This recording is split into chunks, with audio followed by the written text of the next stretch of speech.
Good morning mga idol, dito na naman tayo sa bukid.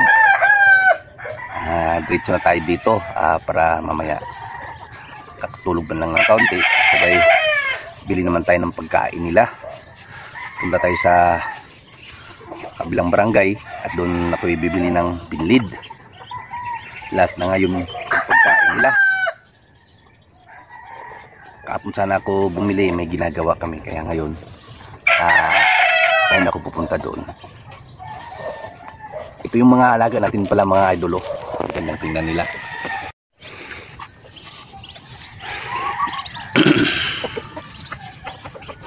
Ayun mga sisiw. Bali itong mga sisiw, lahat-lahat po siya is 49. Yung liguan at painuman ako doon sa mga patumanok, may nakita ko doon na pagkadating ko dito umaga, nalunod yung isang sisiw, malaki na.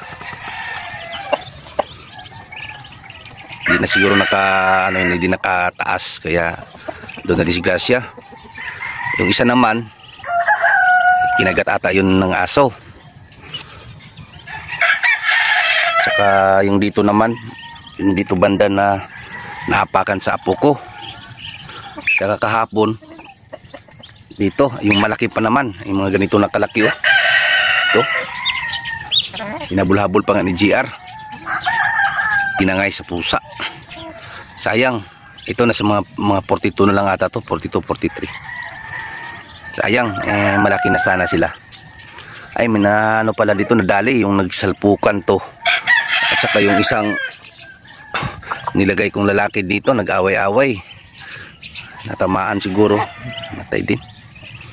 Kaya dapat talaga pag may mga ganito, may kulungan na para lang talaga sa sisiw tsaka sa inahin.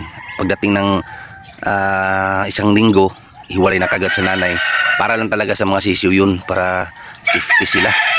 Ngayon wala pa tayong kulang pa tayo sa materialis, kaya tiyaga muna tayo dito. Ayan yung kambing natin mga idol oh. Kumakain din siya. Puntahan ko ang baba at nang mapakain ko, ayan na naman, magsalpukan na naman yung dalawang yun. Mga ganyan ba, tapos pupunta yung pupunta ang sisiw doon, ay nagsalpukan sila, maapakan.